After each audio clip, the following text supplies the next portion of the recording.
When my children were young, I used to tell them made up stories. Hand stories, we called them, because I would hold my hands like a book, and they would listen to me make up a story as if I were reading it. It's more challenging than you might think to do this. My typical pattern was to modify an existing story template with my children as the main characters. So, for example, one common story was the Aladdin story, except for Aladdin finding the lamp of the genie in the cave of wonders, it would be my kids who found the lamp. The genie would show up and give them three wishes, which my children would then provide the wishes they wished for on the spot. But I also left the role of narrator and became a bit of a coach because I suggested to them that the first wish should always be for wisdom, because it is easy to waste wishes on foolish and counterproductive choices. So, wishing for wisdom, which is always valuable and beneficial, is the way to begin. After asking for wisdom, if you want to wish to be able to fly, that's fine. As a father, I always enjoyed hearing what my children wished for when granted three wishes. I also think this story shaped my children significantly and that they did indeed grow up to pray for wisdom and I believe receive it from God. This kind of thing happens to Solomon when he, early in his life as the king of Israel after the death of his father David, meets up with God in a dream, inviting him to ask for anything. It's not three wishes, but just one, but Solomon does very well by asking for wisdom. Let us consider his story, and the following few verses in James show us that God's offer to Solomon, he also makes to us. So I'm reading from 1 Kings 3, verses 5 to 28. At Gibeon, the Lord appeared to Solomon in a dream by night, and God said, "Ask what I should give you." And Solomon said, "You have shown great and steadfast love to your servant my father David, because he walked before you in faithfulness, in righteousness, and in uprightness of heart toward you.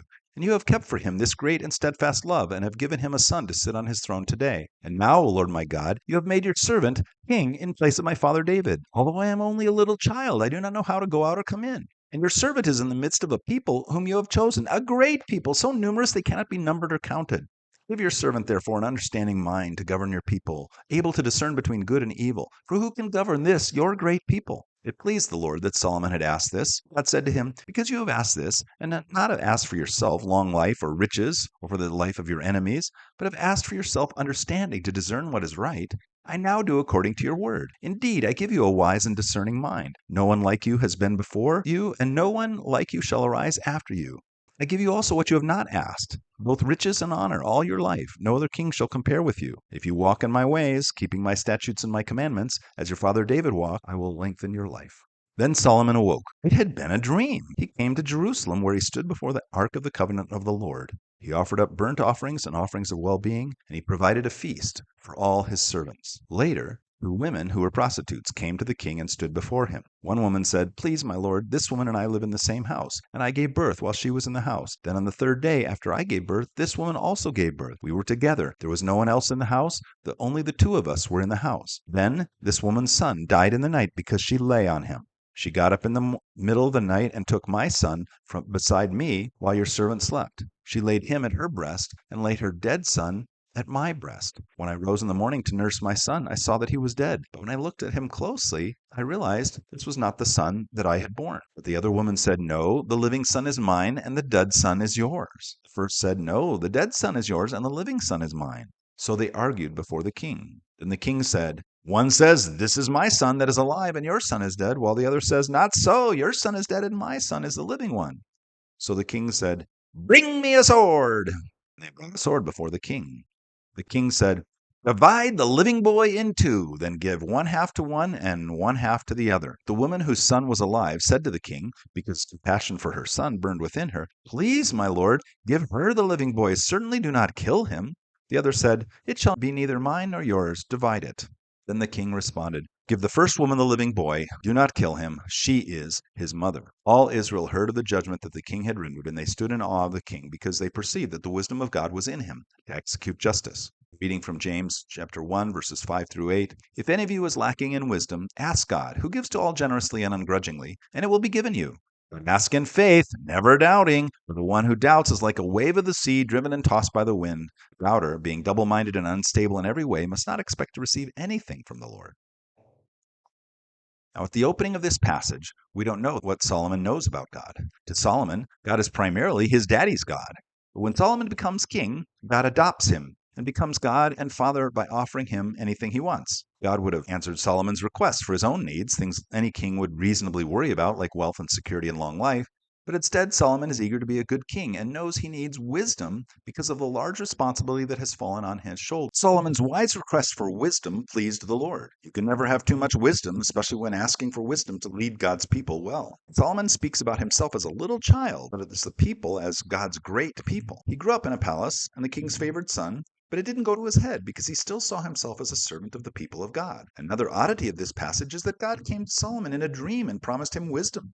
But Solomon didn't wake up and think, wow, that was a weird dream. Did that happen or was that just a dream? Instead, Solomon offered a sacrifice and threw a party for his servants. As they were celebrating, someone said to him, "O great king, may you live forever." What are we celebrating? Solomon said, "We're celebrating because God met me in a dream and promised me wisdom. I think you'll give it to me very soon." Or words to that effect.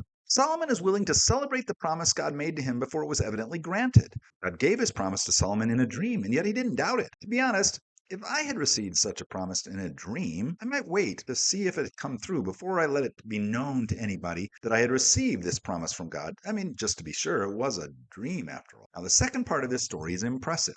Now, I believe the Bible and that this story happened the way as it is recorded. But if you didn't believe it, how could you explain that this text exists? I call this one of those self-authenticating texts of Scripture, in that by its existence, it is strong evidence of its truth claims. It is such a striking story. If the writer of this text were making it up and wanted to showcase Solomon's wisdom, the writer might have chosen a, weightier conflict, say between the Queen of Sheba and the Pharaoh of Egypt, over a border dispute or Nile River claims. Two imperial sovereigns trekked to Jerusalem to have him decide the weighting matter, and in his acclaimed wisdom, peace is forged and thousands of lives are saved. That would be one for the ages. No, the fact that this story, the iconic proof of God's wisdom in Solomon, had two prostitutes as the counterparties to a child custody dispute as the issue, is remarkable in that it is so well representative of the lowest status people, infants and women without male protectors. That Solomon would spend his time determining justice for the mother and her child is amazing, and that God would show his iconic wisdom in this way is, divine. The story, Divide the Living Boy in Two, is well known. What perhaps is not well understood is that it was a big risk to threaten the sword and not to go through with it. For Solomon, as a young king, to be fickle and tyrannical was risking his kingship and authority, which could easily have not worked out. Imagine you were there that day, without a speaking part in the drama, but an eyewitness to the whole thing. Two ladies, one in red, the other in green, come in before the king with a complaint about the boy they each claim as their own. These two ladies endlessly bicker about whose child is the living boy and whose child is dead. Suddenly, Solomon, who had not said anything, announces, "Bring me a sword!" What do you think is going to happen? Well, I think you might tend to give Solomon the benefit of the doubt. He's under so much stress lately. He has many enemies who would seek his life and his throne. He doesn't have time for this bickering. He's going to kill these two ladies. They are prostitutes, after all. Not worth the trouble or the time. They'll find somebody willing to raise this child. Then, when the sword is brought to the throne room, Solomon says, "Divide the living boy in two." Now what do you think about Solomon? If there were ever any doubt, this edict would have erased it. He's either a tyrant or he's crazy. No one would be happy with that outcome. King, don't you realize that the only innocent person in the room is the child? You can't kill him. Solomon had to be willing to be misunderstood and thought a tyrant or crazy for this little drama to work. It was hugely risky. Threatening with the sword but not planning to carry it out was a sure sign of a weak king, deadly to one newly on the throne. God could have whispered in Solomon's ear, "Red dress lady is the real mother." Or God could have given him a vision of the red dress lady gently caressing the boy in her arms back home. But God didn't just want Solomon to know who the mother was. Instead, God wanted everyone to know that the right woman with the heart of the loving mother ended up with the living boy. So Solomon performs a drama that gets to the heart, to uncover motives and hidden thoughts so that everyone can see the wisdom of God. God's gift of wisdom is recognized by all. Now, of course, I cannot have any way of knowing how Solomon knew to try the old "bring me a sword" approach. But the way I imagine it is something like this. While he is listening to the two women yap on about, "No, the boy is my child," he hears a whisper, "Bring me a sword." In his mind, and ever so briefly, he has this reaction. Wait, what? Lord, no, I can't kill these women. They don't deserve that. Well, yeah, okay, it's worth a try. So then Solomon says, "Bring me a sword." While the room quiets momentarily as the summoned sword is obtained, Solomon hears another voice, softer than the first. "Divide the living boy in two." Now, in his head, he objects even more strenuously. "Most merciful Lord, no, how can I do that?" Perhaps he is given a vision of a red dress lady ending up with her beloved son. Or perhaps he just decides that the Lord's wisdom will play out. It's still a risk, but a God motivated risk that Solomon's faith supports. And 20 seconds later, the risk pays off, as everyone in the room knows that the right woman went home with her son. Not only Solomon, but every person in the room, and every person who later heard the famous story, and Solomon's reputation and God's glory grow as a result. Finally, the James passage makes God's offer to Solomon a universal offer. He grants us all wisdom if we ask him for it, but without doubting his goodness or his faithfulness to his promises. We don't need to pray, Lord, if it be your will, grant me wisdom. God is always delighted to give us wisdom, especially, as in the case of Solomon, when it's for ministry that he has called us to do. Can I just say, if you've watched my videos in the past and maybe have forgotten to like them, go ahead and like the video now. You're going to like it, and it helps me get the word out. Thank you. In summary, then, God's wisdom is one, available to all who ask. God's promise to Solomon is reiterated in James as a promise to all. If we lack wisdom, we can pray with faith that God is eager for us to have the resources for the ministry he's called us to. Secondly, servant, not master, means, not end, heir, not hammer. Solomon, as king, prayed for wisdom so that he'd be a better servant king for the great people of God. When we pray for wisdom, we're not simply trying to figure out what the situation requires and then display our godly wisdom by telling others what to do. Instead, we're trying to serve others by helping them receive God's wisdom in the best, most hearable way. Thirdly, God's wisdom addresses motives, the heart, not just what's fair or even right, not just behavior. It's not enough to spell out the correct behavior. It's essential to get to the heart, where convictions are formed and behavior becomes not compliant, but internalized. Finally, God's wisdom is displayed, not dispensed. I have told Solomon whispered in his ear, red dress lady is the mother. But he wanted it to be clear to all in the room. He didn't want Solomon merely to dispense God's wisdom, but to display it for all and to see and recognize as having been delivered by God. We can be very tempted to want to dispense God's wisdom through godly advice rather than display it through a longer process of discussion and discovery. This story is a powerful parable about the danger of giving advice. Even if we think we know what people should do, we too quickly give out advice in the classic case of dispensing wisdom rather than a longer, more drawn out process of displaying it. I'm not saying that there is no place for advice, but it seems that when we give advice, our top priority is that people know what we think they should do. Here's what I did when I was in your situation. Okay, listen to me. This is what you should do. One tension we have in our conversations with others is that once we have formed an opinion about what someone should do, we can feel that we must share it. But our top priority should be something other than that they hear from us as their friend or as their parents, as their boss, as their spouse. Instead, our top priority should be that people we care about hear from God. So we do what Solomon did, which is perhaps run a little drama where our suspicions are hidden, our advice remains ungiven, while our friends' motives and goals are slowly uncovered. So instead of giving advice or telling people what they should do, we ask questions to help people hear from God about what is right. Use good questions to help them come to their own clarity. Imagine a friend has come to you about a stressful job, perhaps to ask your advice. You find that within just a few minutes, you have a sense of what you think your friend should do, and you are sorely tempted to give him some advice. I will take us through a little exercise in which we acknowledge that we would like to knock some sense into him. Of course, we won't actually give advice and will refrain from asking manipulative questions. In the end, I suggest that it is open questions in which our friend is the expert in his own life and he knows we know it. Open questions will best help him discover a good solution or approach. Let's just summarize our strategy using Solomon's wisdom as our model. We want to display rather than dispense God's wisdom, so we will avoid advice but seek instead to ask good questions.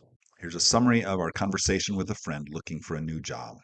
The presenting issue, the friend is thinking about looking for a new job.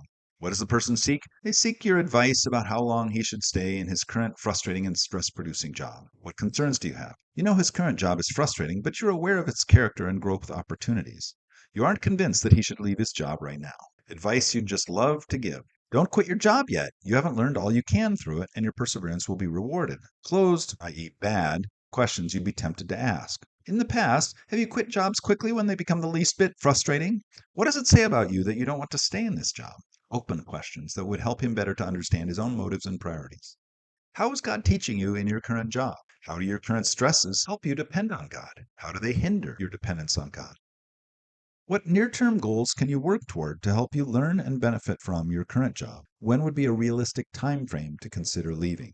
What is your goal for your helpful conversation? That your friend identify some of the ways God is working in his current job and how facing and not running away could provoke more growth to help him identify signs that it is time to move on. If my goal in a conversation with a friend is to give advice, I run several risks. First, it is a risk if my friend takes my advice. It could turn out badly, and my advice might turn out to be wrong.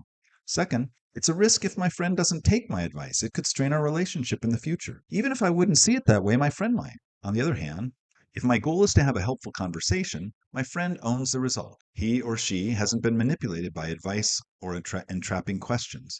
Finally, if it turns out badly, and of course it still might, I am still in his or her life as a friend to listen, pray, speak about it, and help discern God's voice. Wouldn't it be great to have friends who knew how to listen without judgment and wouldn't withhold God-given insight into our lives? Wouldn't it be great to be such a friend? Finally, a few questions for reflection. What more can you do to improve your own listening and gentle influence skills in a one-to-one setting with your close friends, spouse, teenage children, or aging parents? And two, how would growth in this area improve your relationships with those you lead at work, home, or church? What is it worth to you to do so? Thank you for watching my video. If you haven't already, please like the video, indicate that you like it, and subscribe to my channel if you haven't. It really helps me get the word out about these videos. I hope you pass it along to a friend that you think might also be interested.